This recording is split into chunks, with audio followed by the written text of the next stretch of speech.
Բարև ձեզ հարգելի հեռուստադիտողներ, տեսակապի միջոցով կզրուցենք Տեր Սահակ Քահանա Գալստյանի հետ։ Տեր Սահակ, բարև ձեզ։ Բարև ձեզ Աստված օրհնի։ Շնորհակալություն, որ համաձայնվեցիք զրուցել մեզ հետ։ Սիրով, մեծ սիրով։ Հենց այս պահին մեր զրույցի ժամանակ Մայրաթոռում ընթանում է եպիսկոպոսատ ժողով Արշակ Խաչատրյանի հարցով, օրինակ ինչ սպասել այս ժողովի արդյունքներից։ Գիտեք, հարցը նրանում է, որ այս անձի վերաբերյալ կազմվեց հանձնաժողով եւ այդ հանձնաժողովը հարց դրեց, որ այդ տեսանյութը, որը հայտնվել էր օրեր առաջ համացանցում, որտեղ որ սրբապղծություն էր, ուղղակի վերջին ոնց որ ասած արդեն դա այլանդակություն էր, որը կարող էր հայտնվել համացանցում, թեև սա իր կյանքից մի փոքրիկ դրվագ է, իր այլասերած կյանքից։ Այս սրբապիղծը ուրեմն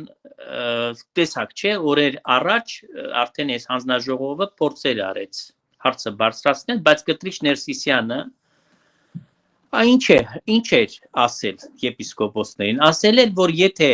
Արշակ Չարք եպիսկոպոս Խաչատրյանին հեռացնեմ, եկեղեցին կքանդվի։ Տեսեք ինչքան աբսուրդ հայտարարություն է, որը ուղղակի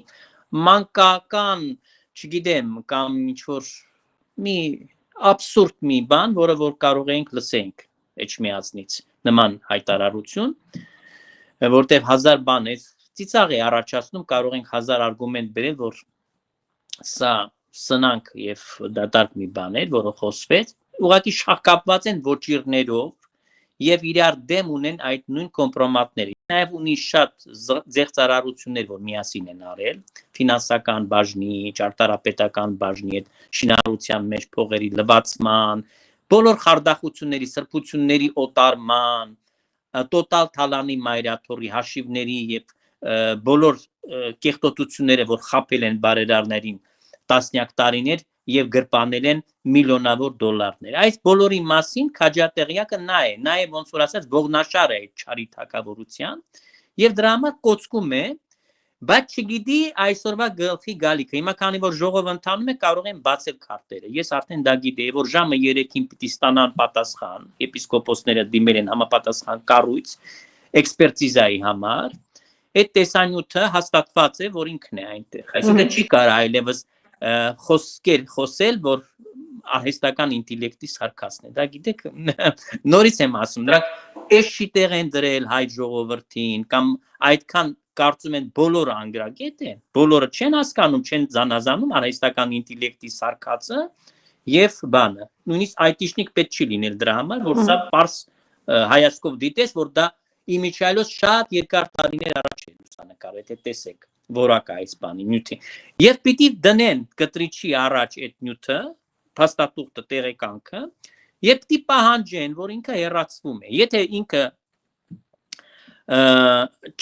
չանի այդ քայլ, իսկ ինքը չի կարող անել, որտեղ Արշակը իրեն շանտաժում է։ Իրենց մեջ գիտեք ինչ խոսակցություններ են ունենում, առանձին որ լինում են։ Ուրեմն լսող է եղել, որ ասել է հայոյանքով է խոսում իր հետ Արշակը, եւ Արշակը իրեն ասում է, եթե դու ինձ ծախես, այդ բոլորը ես ամենտեղ կպատմեմ եւ քնչականում քո բոլոր արկածների մասին եւ նաեւ համացանցում շատ նյութեր կհայտնվեն, որոնք կփաստեն քո անփարոյականի եւ քո խուլիգան լինելու կարգավիճակը։ Եվ եթե ուրեմն, լսեք այստեղից շատ ուշադիր, եթե Կտրիչ Ներսիսյանը քայլեր չառնի, այսինքն արմատախիլ չի անի այս մարդուն եկեղեցուց, եպիսկոպոսները պիտի հայտարարեն, որ այլևս ինքը իրենց համար վերադարձ չէ, այսինքն չեն ճանաչում իր կաթողիկոս լինելու հանգամանքը,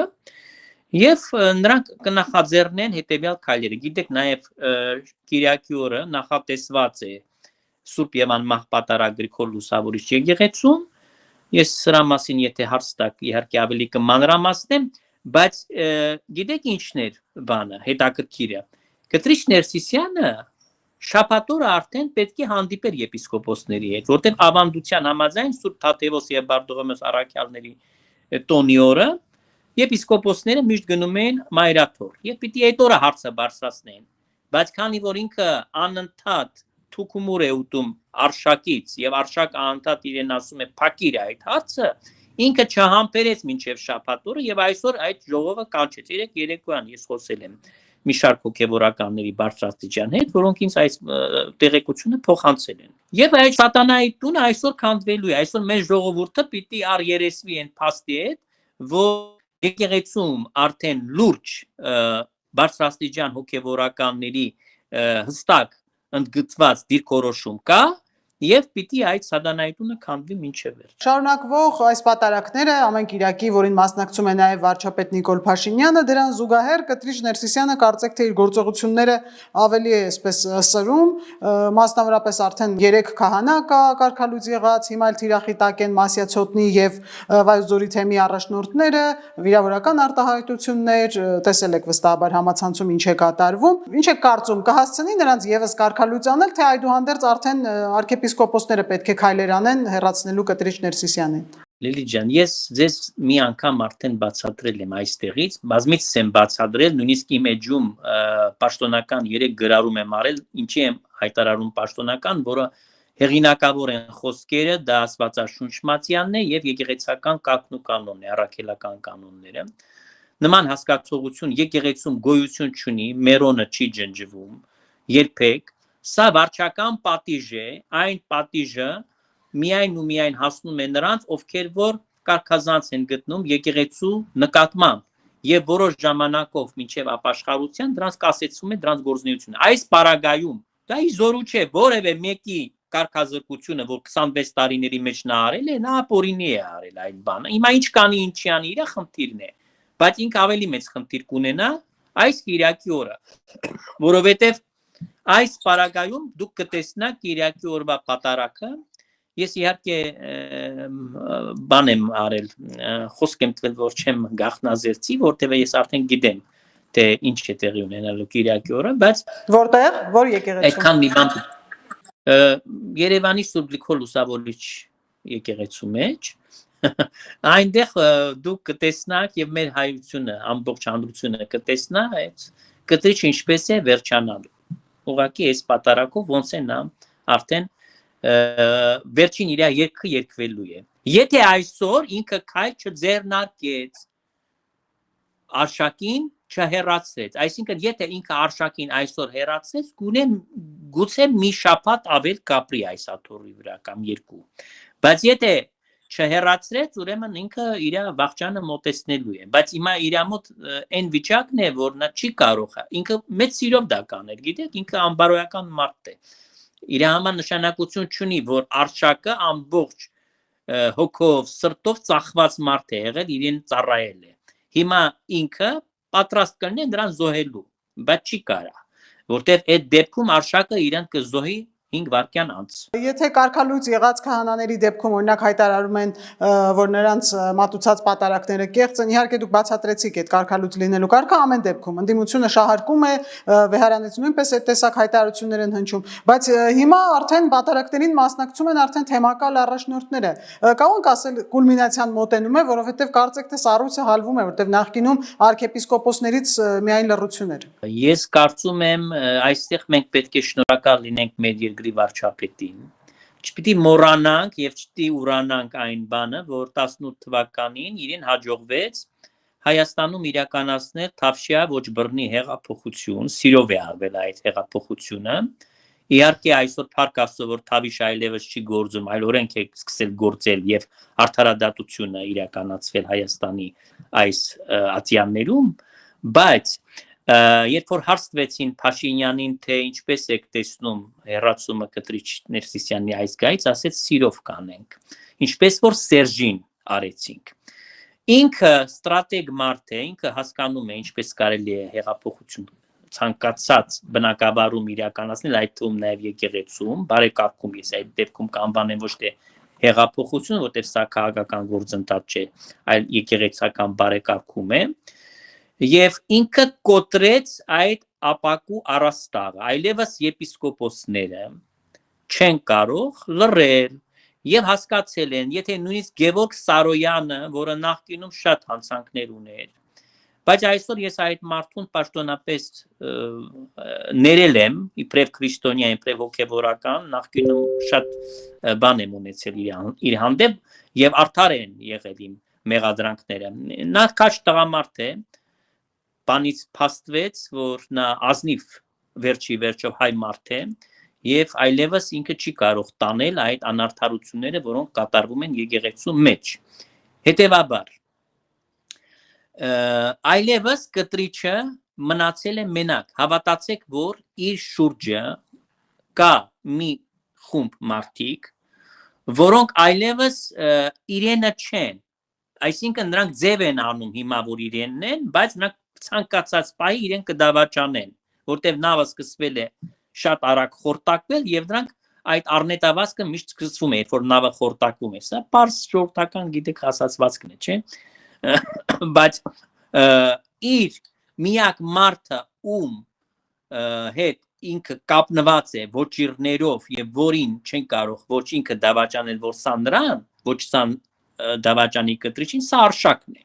Դրա համար արշակը իր համար անկյունակարն է, իր այնտեղի մնալու կամ չմնալու այս աթոռի վրա։ Եվ եպիսկոպոսական դասի այս ներկայացուցիչների միջայլոց երկուսը չեն, դուք շատ քիչ եք ասում, հիմա դուք կտեսնեք այսօր ժողովից հետո թե քանի հոգիներ են իրենք, այնտեղ եւ Կոտակի թեմի առաջնորդը բարձրաշնորհ Արաքել arczepiskopos Քարամյանն է, այնտեղ եւ Անուշավան եպիսկոպոս Ժան-Կոչյանն է, այնտեղ եւ Հայկազուն Սրբազանը եւ մի շարք այլ հոգեվորականներ, որոնք բան են արդեն իրեն դեմ են եւ Վազգեն arczepiskopos Միրզախանյանը, որը արդեն բաց տեքստով հրավիրված է Գրիգոր Լուսավորիչ եկեղեցին պատարակին մասնակցելու եւ այդ պատարակն է, որ լինելու է այն կուլմինացիան, որի մասին Նիկոլ Փաշինյանը, մեր սիրելի վարչապետը, խոսեց մի քանի շաբաթներ առաջ, որ սպասում ենք այդ կուլմինացիային։ Այդ կուլմինացիան դուք կտեսնեք այս Կիրակի օրը։ Ես ասում եմ, Կիրակին կվերջացնի այս հարցի մեջ վերջնական, ոնց որ ասած, դուք կտեսնեք իրական այն պատկերը, թե ինչ է սպասվում եւ ուղղակի ժամերի կամ չգիտեմ, ամենաշատը օրերի հարց կլինի։ Տեր Սահակ, նայեք, դուք 1 տասնամյակից ավելի պայքարում եք Կտրիչ Ներսիսյանի դեմ, տարբեր մեղադրանքներ եւ այլն։ Ձեզ քիչ մարդիկ էին աջակցում համենայն դեպս բացահայտ, գուցե ոչ բացահայտ ձեզ ասել են եւ այլն, բայց հիմա տեսնում ենք, որ ձնագնդի էֆեկտը կարծեք թե աշխատում է։ Ես ձեզ կխնդրեմ, որպես ձեզ շատ են հալածել, դուք արդեն կարծեք թե իմունիտետ ունեք, փորձ ունեք, բոլոր այն մարդկանց են քահանաներին ինչ կոչ եք ուղում, որովհետեւ ես այսօր տեղեկացա, որ նաեւ Արտաշատի Սուրբ Հովանես եկեղեցու քահանա Տեր Երվանդի նկատմամբ է ինչ որ արշավանքներ սկսել, ձեր կոչը թիրախի տակ հայտնված հոգևորականներին։ Իմ կոչը հետեւյալն է, որ մեր սիրելի եղբայրները թող մնան ուրեմն անհոգ, արդար է իրենց պահանջը, արդար է իրենց գործը։ Ես իրենց կոչում եմ արիության, համբերության, որպեսզի նրանք համբերատար լինեն այս պայքարի մեջ եւ հաղթանակը շատ մոտ է եւ ըստ արժանվույն ամեն մարդ, ով որ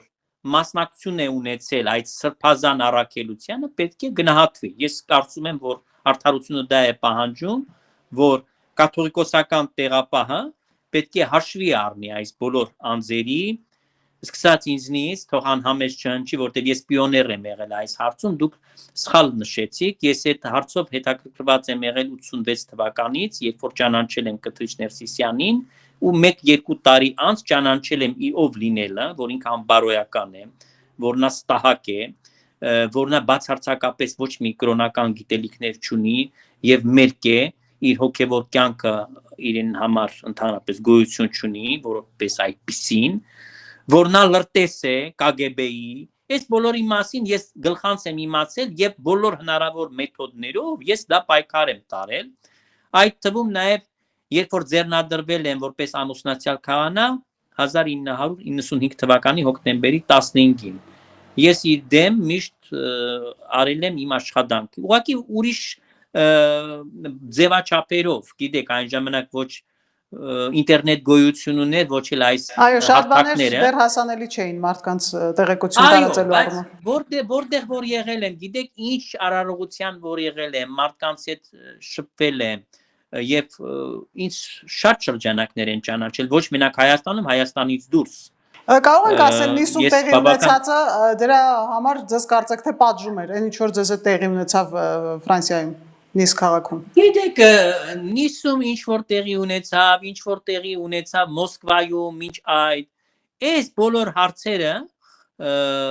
եղել են, եզակի չեն եղել, դրանք եղել են ամենտեղ, բայց մարդիկ այն ժամանակ պայմանները չէին ներում, գուցե վախենում են Քոչարյանից, Սերժից, չգիտեմ, նույնիսկ Սփյուռքի մարդիկ վախենում են կամ դիտում էին այն պրիզմայի տակ, որ սա անհատական ինչ-որ արատավոր երևույթ է, բայց ես բոլոր տեղերը բացատրել եմ, որ սա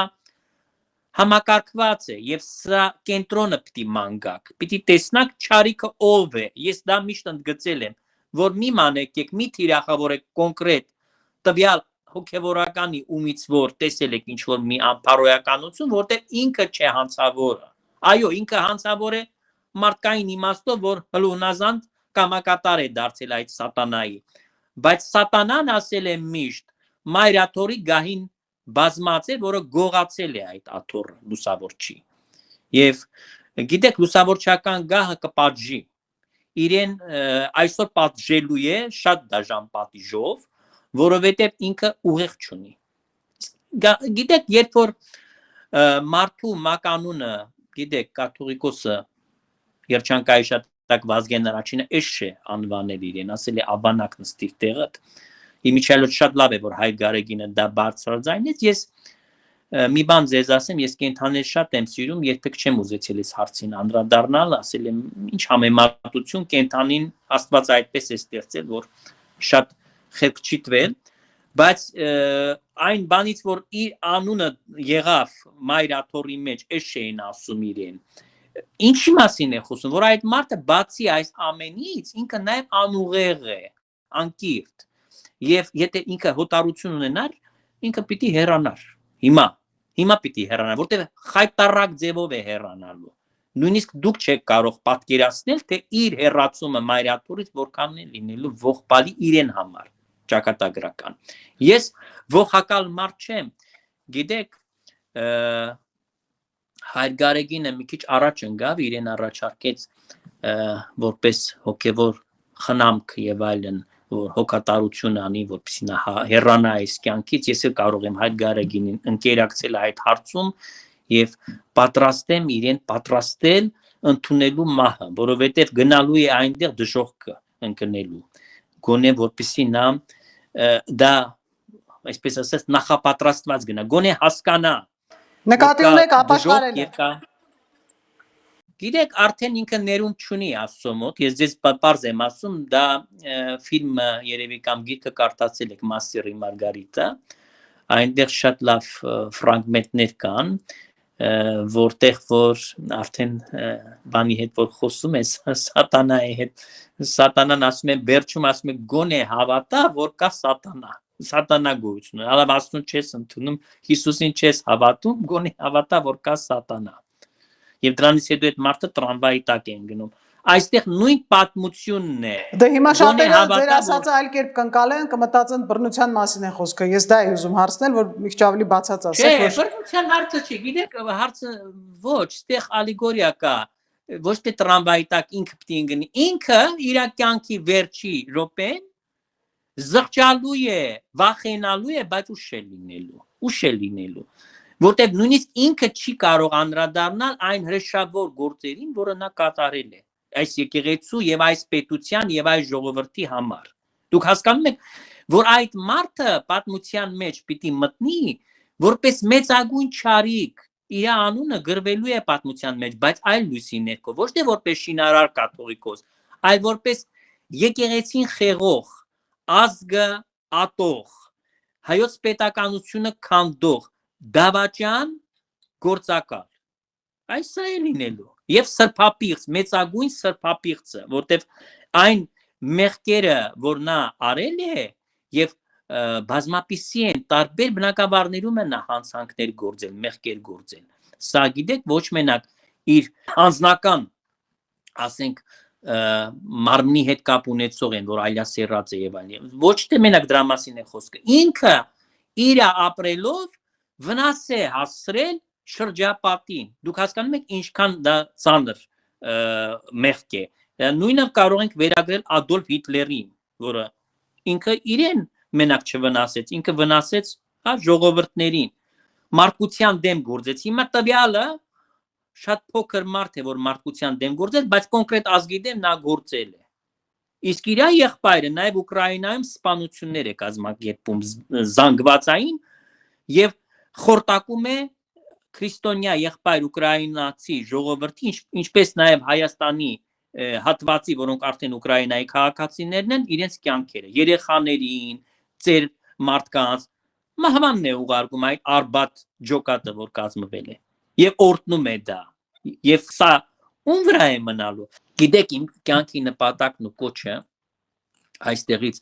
հայոց սահմանապահներին ես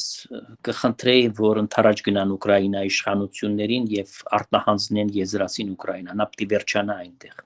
Նրան նույնիսկ չարժի դատել Հայաստանի մեջ, որտեվ նա վնաս է հասցրել նաեւ մեր միջպետական եւ այն հարաբերություններին բարեկամական միջ մեր ժողովուրդների։ Այսա սարսափելի է։ Շնորհակալություն։ Շնորհակալություն ձեզ։ Հիշեցնեմ, որ մենք զրուցում էինք Տեր Սահակ Քահանա Գալստյանի հետ։ Չմոռանաք հավանել տեսանյութը եւ բաժանորդագրվել Civic AM-ի YouTube-յան էջին։